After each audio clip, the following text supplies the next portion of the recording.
Estamos de volta com o Religare, Conhecimento e Religião. Eu converso com o professor Carlos Josafat. Ele é doutor em Teologia pela Universidade de Paris, lecionou por 27 anos na Universidade de Friburgo, na Suíça, faz parte da Ordem dos Pregadores, os dominicanos. Né? Nós estávamos falando no bloco anterior sobre Tomás de Aquino e terminamos falando sobre Paulo Freire. Que outro aspecto o senhor destacaria ainda da obra de Paulo Freire, né? E como é que nós podemos integrar, né, esses dois grandes pensadores, né, Tomás de Aquino e Paulo Freire, que o senhor comenta aqui nesta obra, né, Tomás de Aquino e Paulo Freire? Sem dúvida. Olha, Paulo Freire, primeiramente, ele se volta para em um olhar sobre a realidade brasileira, sobre o fato de haver tantos e tantas camadas de adultos completamente analfabetos. E então daí vem essa ideia da alfabetização dos adultos, né, com um método apropriado, etc. Né, foi aquilo que deu um maior choque, porque os adversários, né, assim, de uma renovação no Brasil viram que Paulo Freire significava uma revolução política, não porque ele estivesse aliado a qualquer partido, mas por esse fato de que na formação, na alfabetização de um adulto, ele despertava integralmente o adulto.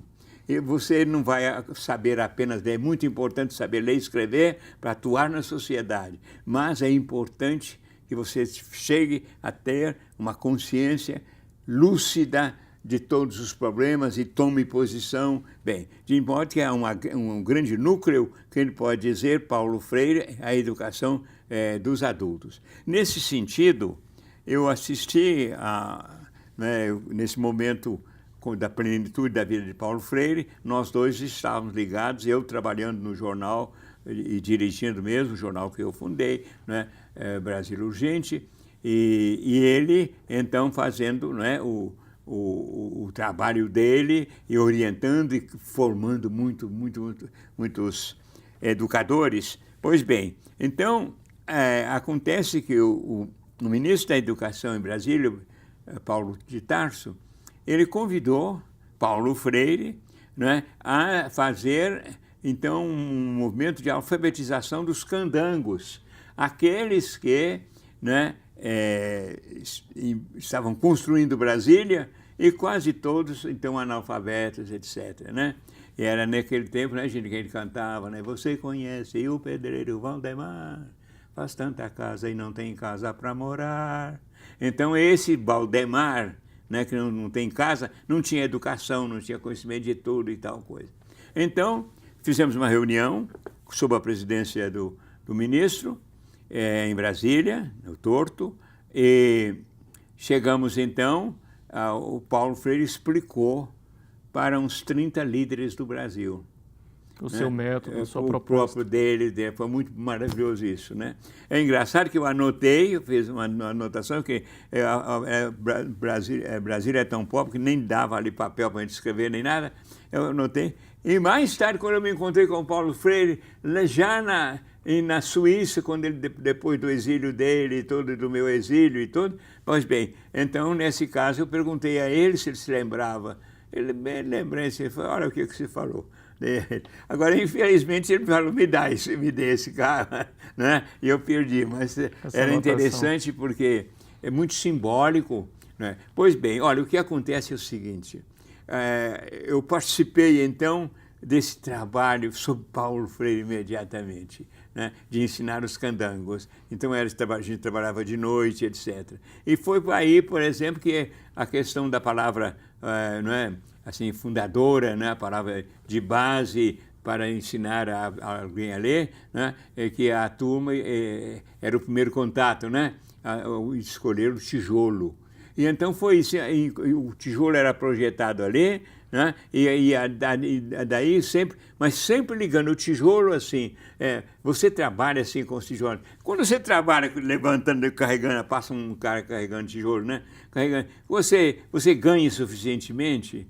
e tal coisa. Olha, você já refletiu sobre a importância do salário para esse companheiro que está carregando esse tijolo? Está vendo assim? Né? Bom, então, participamos desse trabalho, né? E para mim foi uma coisa extraordinária, né? Porque justamente todo o meu desejo era trabalhar na linha social para valorizar todas as camadas do Brasil. E agora, quando eu via alguém que pega mesmo o tijolo para construir o Brasil, né? Para mim foi uma coisa extraordinária. Nós falamos de grandes autores, falamos de Tomás de Aquino, falamos de Paulo Freire, mas há um terceiro grande autor, pensador, não é, brasileiro, que eu gostaria de chamar para a nossa conversa, perguntar o que ele tem a dizer sobre a juventude.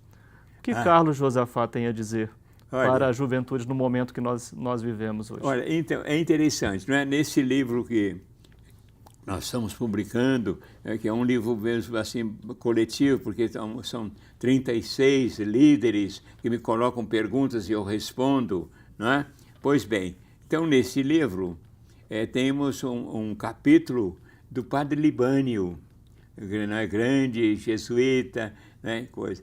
Porque eu me encontrei na minha vida com grandes jesuítas como o Padre Vaz, né? Bem, então o Padre Libânio me coloca várias questões, porque aliás ele poderia responder melhor do que eu, e que eu respondo nesse livro, sobre a juventude, sobre os jovens de hoje, como eles estão, né?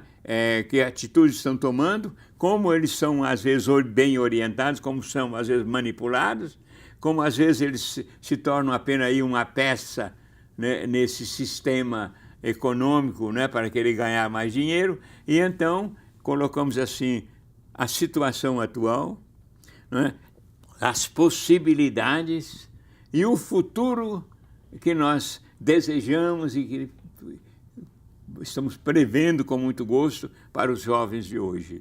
E então hoje eu diria o seguinte: nunca a juventude dispôs de tantos recursos intelectuais, né, sociais, sobretudo, então, né, tudo aquilo que é construtivo, que é possibilidade de construir. Por exemplo, a comunicação, né? Olha, meu Deus do céu, se eu comparo a comunicação no Brasil na minha infância e o que ela é hoje. Mas essa comunicação, jovens, pode ser a ocasião de vocês chegar, trocar facilmente pequeninos recados, e estar aí em pequenas atividades, em pequenos amores, etc. E em vez de formar vocês como um cidadão, né, do Brasil e do universo, né, um verdadeiro cristão, ou talvez você tenha uma outra, não é, religião, conforme a sua consciência, mas que você sendo, então, alguém que vive plenamente na linha do conhecimento, né, na linha da consciência, na linha da ação, na linha da luta social, da luta pacífica, da luta pelas ideias, né?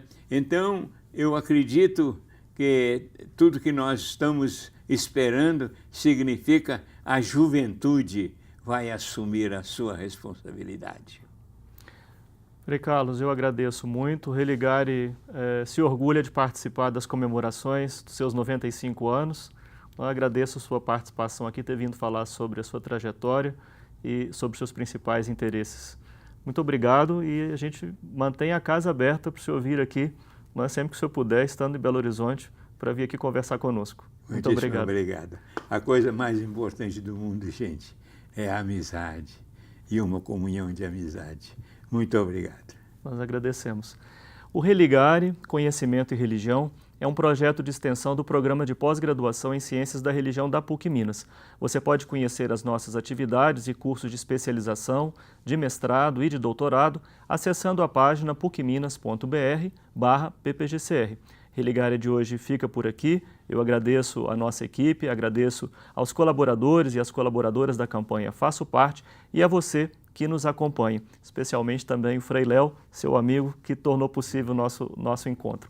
Um abraço muito cordial. Até a próxima semana com o novo Religare, Conhecimento e Religião.